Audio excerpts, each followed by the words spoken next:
Bonjour à tous, donc nous continuons dans les halachot de Tfilat Kelim. On avait expliqué dans notre dernière vidéo que les Chachamim déduisaient du pasuk Ach Bemenida Itrata, donc qui se trouvait dans la paracha de la Milchemet Midian, de la guerre de Midian, qu'il fallait, mis à part la purification du fait du contact des morts et de la cachérisation du fait de l'usage avec des aliments non cachers, il fallait aussi tremper les ustensiles nouvellement acquis, les ustensiles Kele Seuda nouvellement acquis, dans un mikvé valable. Ach Bemenida, dans les eaux de la Nida, donc les eaux valables pour une immersion concernant la Taharat Mishpacha, dans ces eaux-là, il faut tremper les ustensiles, il faut tremper les Kele Seuda nouvellement acquis. Alors, on avait évoqué aussi la symbolique de cette mitzvah, on avait dit que la table juive devait être comme un misbéar, comme un hôtel, comme l'hôtel, comme le misbéar du Beth Amikdash, et donc c'était un lieu de service divin, de sacerdoce.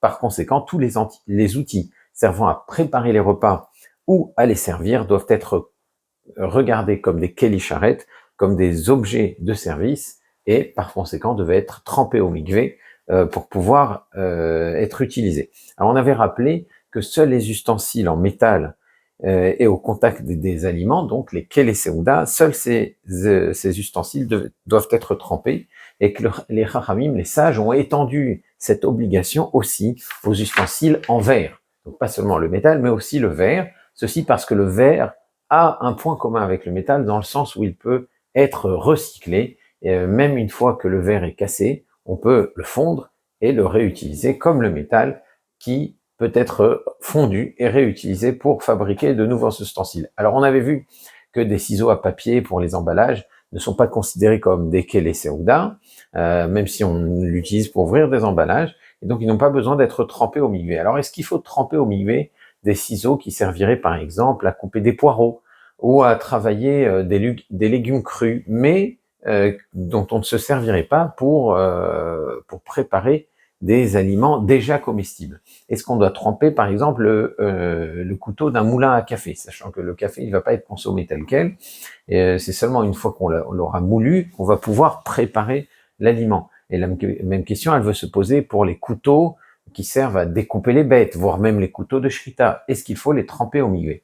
Eh bien, le Shulchan Aruch, le Mechaber, Rav Yosef Karo, tranche que ce genre d'ustensile, qui ne sert pas à manipuler des aliments déjà comestibles, n'ont pas besoin d'être trempés au mikvé. En revanche, le Rama, Rav Moshe Isserles, donc, lui rapporte l'opinion du Tashbetz, Rav Shimshon Bar Tzemach Duran, un des décisionnaires des Rishonim, un des décisionnaires médiévaux d'Algérie, qui rend l'immersion obligatoire dans ce cas, et donc il conclut, le Rama, qu'on doit tremper ces ustensiles sans bracha pour pouvoir les utiliser. Alors dans les communautés séfarades, c'est ce que tranche le Rav Ovadia Yosef, on pourra s'appuyer sur la position du Mechaber, du Rav Yosef Karo, qui ne voit pas là de Kele Seuda, et donc on n'aurait pas besoin de les tremper. Néanmoins, pour le Rama, il faudrait les tremper sans bracha. Dans le même ordre d'idée, le Rav Moshe Sternbuch tranche que des récipients qui servent à stopper les épices,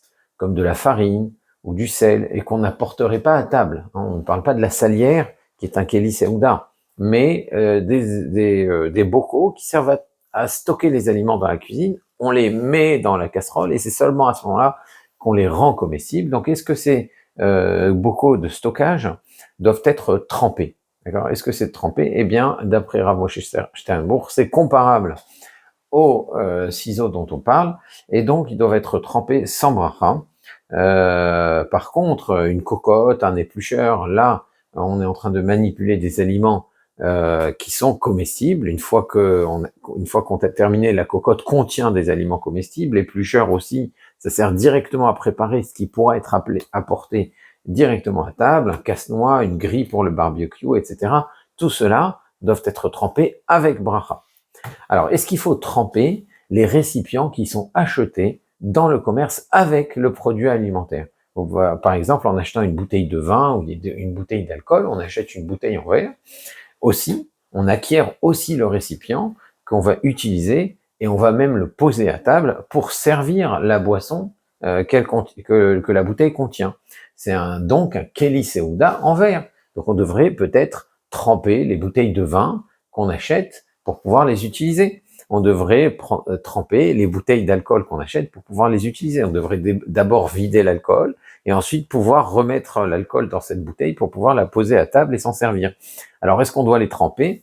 Pourquoi on les trempe pas plutôt? C'est ça la question. Et la question, elle se pose aussi concernant les boîtes de café, par exemple, qu'on pose sur la table du petit déjeuner. Est-ce que ce sont des Kele Seuda à part entière et qui doivent être trempés au mikvé? Alors les décisionnaires contemporains expliquent que, étant donné qu'on ne fait que vider le récipient acheté avec la denrée, donc le récipient n'est pas appelé Kele Seuda. Un Kele Seuda, c'est quelque chose qui est censé être vidé puis rempli à nouveau.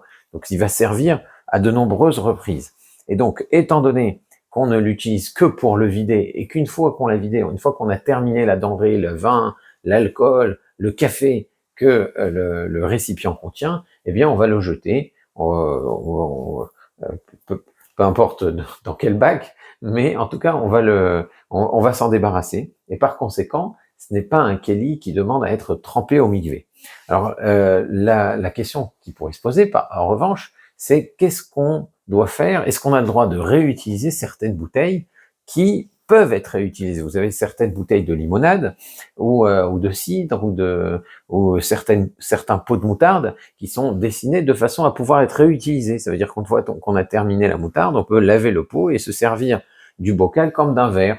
Vous avez des bouteilles de limonade ou de cidre, comme on a dit, une fois qu'on a terminé la limonade ou une fois qu'on a terminé le cidre, on peut réutiliser cette bouteille pour la remplir d'eau, etc., à volonté. Est-ce que pour réutiliser ces bouteilles-là qu'on aura achetées avec la denrée, on a besoin de tremper ces récipients, ces ustensiles au mikvé? Eh bien, les décisionnaires contemporains sont nombreux à exiger une tvila sans bracha dans ce genre de situation. Alors maintenant, il y a certains qui se permettent malgré tout d'utiliser ces bouteilles, de réutiliser ces bouteilles et ces bocaux sans les tremper au mikvé. Alors sur quoi ils s'appuient? Eh bien, ils s'appuient sur la réponse du Rav Moshe Feinstein. Rav Moshe Feinstein qui pense que le récipient n'a été vendu, quand on l'a acheté, au moment où on a acheté le récipient, il a été vendu pour contenir l'aliment. Donc, c'est pour être vidé uniquement. C'était juste un ustensile de stockage provisoire. On pouvait s'en débarrasser ensuite. Seulement, le juif qui les a achetés a pris la décision ensuite de les réutiliser. Alors, c'est une décision que le juif a prise une fois que la bouteille, une fois que le pot de moutarde était déjà dans son domaine. Donc, il ne devient Keli Seuda, l'ustensile ne devient Keli Seuda, objet de Seuda, qu'alors qu'il est déjà dans le domaine du juif. Donc il n'y a pas de passation de domaine, il n'y a pas de passage de propriété qui oblige une tevila. C'est seulement quand il y a passage de propriété que l'objet est un objet de Seuda et qu'il passe dans la propriété du juif, qu'à ce moment-là, il doit être trempé au mikvé. Mais là, il ne devient Keli Seuda qu'après être rentré dans le domaine du juif. Au moment où le juif l'achète, ce n'est pas encore un Keli Seuda, c'est juste un emballage, c'est un simple emballage. Donc, l'objet passe du statut d'emballage à Keli Seuda alors qu'il est déjà dans le domaine du juif. C'est comme si le juif l'avait créé, c'est comme le juif avait créé un Keli Seuda, et par conséquent, il n'a pas besoin de tremper puisqu'il naît déjà dans le domaine du juif. Alors, dans l'absolu, c'est préférable de tremper, comme ce qu'exige la majorité des poskim, mais ceux qui ne le font pas ont sur quoi s'appuyer, donc cette tchouva du Rav Moshe Feinstein. Alors, est-ce qu'on doit tremper des ustensiles jetables en aluminium? Alors, la coutume est de ne pas tremper les barquettes en aluminium dans la mesure où on les jette après leur première utilisation. Donc, comme c'est quelque chose de jetable et qui n'est pas réutilisable, on considère que ça ne s'appelle pas Keli Seuda. Je ne sais pas si on peut même appeler ça Keli. Par contre, si on les utilise à plusieurs reprises, c'est-à-dire qu'une fois qu'on a fait cuire des aliments dedans, on vide les aliments et on les réutilise pour faire cuire d'autres aliments, alors à ce moment-là, il semble très logique, parfaitement logique, de rendre la tvila obligatoire dans ce cas-là. Alors certaines compagnies israéliennes, elles se sont même lancées dans la fabrication locale de barquettes en aluminium avec une hashgacha pour montrer qu'il n'y a pas besoin de les tremper au mikvé, de façon à contourner ce problème. Donc bien sûr, en général, on utilise ces barquettes qu'une seule fois. La minhag, l'habitude, c'est de ne pas les tremper. Mais si on utilise des barquettes en aluminium qui ont une certaine robustesse, alors à ce moment-là, la question de les tremper au migvé se pose vraiment. Si on emprunte un verre à un non-juif, étant donné que le verre appartient encore au non-juif, il n'est pas rentré dans le domaine du juif, il n'a pas besoin d'être trempé. Donc on peut parfaitement aller voir un voisin, si on a besoin de verre, lui emprunter des verres et les utiliser sans savoir à les tremper. Je parle de verres en verre qui servent à froid et qui n'absorbent pas les aliments non cachers. Donc ça, de façon à ce qu'il n'y a pas de problème de cache-route là-dedans. La question est juste de savoir est-ce que je peux utiliser ces verres-là, ces verres qui sont parfaitement cachers, qui appartiennent à mon voisin non-juif, est-ce que je peux les utiliser sans avoir à les tremper? Étant donné qu'ils ne m'appartiennent pas, eh bien l'immersion dans un mikvé n'est pas obligatoire et c'est permis. Alors ça sert d'ailleurs c'est une sorte de semi-solution qu'on utilise parfois pour les restaurateurs et pour les traiteurs, étant donné qu'il y a de grandes quantités de vaisselle, de verre à tremper et qu'il risque d'y avoir de lourdes pertes et que c'est des fois physiquement très difficile de tremper au mikvé toute cette quantité de vaisselle et de verre et de couverts, eh bien, ce qu'on fait, c'est qu'on fait acquérir tous ces verres et ces couverts à un non-juif, on les laisse dans la possession d'un non-juif, et donc quand on les utilise sans tvila, sans immersion dans un mikvé, ça pose pas de problème parce que ça appartient pas encore à un juif. Donc ça, c'est une des solutions adoptées parfois pour contourner le problème de Tvilat Kelim concernant les restaurateurs et les traiteurs. Alors il y en a d'autres qui disent, c'est une chouva du Rav Ovadia Yosef, Rav Ovadia Yosef il dit qu'un restaurateur n'est pas obligé de tremper ses ustensiles parce que quand ils achètent ses ustensiles, ils les achètent pas.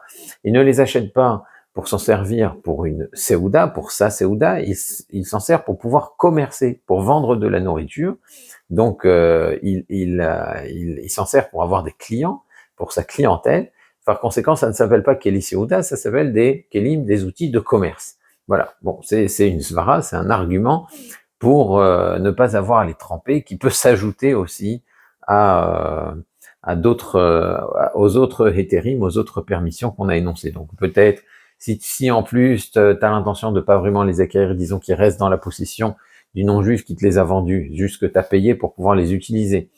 Mais tu n'as pas l'intention de les acquérir, d'en prendre possession. Et en plus, tu peux considérer que ça ne s'appelle pas Keli Seouda parce que tu t'en sers pour commercer, pour vendre de la nourriture et pas pour te nourrir, pas pour ta table, pas pour ta propre Seouda.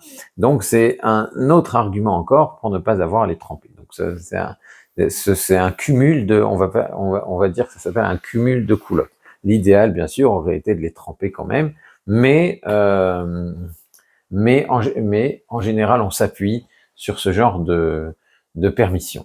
Alors, quand un objet doit être trempé au mikvé, il doit être entièrement immergé dans le bassin. Et ça, c'est valable même si une partie de l'objet est en plastique. Alors, on avait vu que les objets en plastique n'ont pas besoin d'être trempés au mikvé, c'est uniquement le métal et le verre, ou bien la porcelaine si le revêtement en verre est suffisamment important.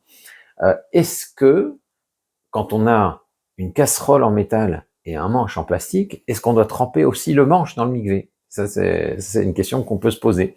Mais étant donné que la casserole doit être trempée au mikvé, le manche fait partie de la casserole, donc le manche en plastique doit aussi être immergé quand on le trempe au mikvé. Donc la totalité du keli doit se trouver dans le mikvé. Ça n'a rien à voir, encore une fois, avec la cachérisation des ustensiles. Concernant la cachérisation des ustensiles, quand on veut cachériser, par exemple, par ébullition une casserole, on peut tremper une partie de la casserole, cachériser la moitié, par exemple, si on ne peut pas faire entrer toute la casserole dans l'eau bouillante, et ensuite passer l'autre partie de la casserole dans l'eau bouillante, et à ce moment-là, la casserole est entièrement cachérisée. De même, vous mettez une partie d'une cuillère dans l'eau bouillante, puis l'autre partie de la cuillère dans l'eau bouillante, même si vous n'avez pas immergé la cuillère dans sa totalité dans l'eau bouillante d'un seul coup, eh bien la cachérisation est valable. Mais ça, c'est pour la cachérisation pour lâcher le goût du non cachère qui aurait été absorbé par l'outil, par l'ustensile. En revanche, pour la cachérisation, entre guillemets, dans le mikvé, pour l'immersion dans le mikvé, qui encore une fois n'a rien à voir avec la cacheroute à proprement parler, là, il faut que l'objet soit immergé d'un seul coup et entièrement dans l'eau du mikvé. Donc il faut que la casserole et son manche soient entièrement dans le mikvé. Et non seulement il faut que la casserole et son manche soient entièrement dans le mikvé, il faut que l'ensemble du récipient soit entièrement dans l'eau. Donc ça veut dire que avant de tremper le récipient dans l'eau, il faut veiller à enlever toutes les étiquettes, parce qu'une étiquette, si elle est collée au récipient ou au verre ou au bocal, etc., elle fait écran entre une partie du récipient, une partie du kéli, une partie de l'objet et l'eau. L'eau doit pouvoir être en contact avec l'ensemble de l'objet. Donc on doit retirer toutes les étiquettes. D'ailleurs, c'est un travail assez pénible quand il s'agit de tremper des objets au mikvé. Il faut s'équiper d'acétone, de produits de façon à ce que aucune trace de colle ne reste sur l'ustensile. Et de même, on ne doit pas tenir fort l'objet quand on le trempe dans l'eau, parce que si on le tient fort, eh bien l'endroit où on le tient, d'ailleurs la prise, là où on a prise avec l'objet, eh bien il y a aussi, on fait écran entre l'eau et l'objet. À moins de s'être trempé la main dans l'eau du mikvé auparavant pour attraper l'objet, à ce moment-là on considère que l'eau est partout, est en contact avec l'ensemble de l'objet. Sinon, ce qui vaut mieux, c'est mettre l'objet en question dans un bac perforé, grillagé, où l'eau est partout, et ensuite, et de cette façon-là, le tremper au mikvé. Bien sûr, il faut aussi faire attention dans le sens au sens dans lequel on immerge l'objet dans l'eau. Si vous avez une casserole et que vous la mettez retournée et vous la posez dans l'eau comme ça, il y aura des bulles. Dans le fond de la casserole, et l'eau n'aura pas touché la totalité de la casserole. Donc il faut la remplir d'eau. Les verres aussi, il faut les remplir d'eau et les tremper ainsi entièrement dans l'eau, de façon à ce qu'il n'y ait pas de bulles et que l'eau recouvre toute la surface de l'objet à tremper au mikvé. Donc on aura vu l'essentiel des halachot concernant la Dvilat Kelim. Si vous avez des questions, n'hésitez pas à les poser dans les commentaires ou dans notre discussion WhatsApp. Et d'ici la prochaine fois, je vous dis à très bientôt. Au revoir.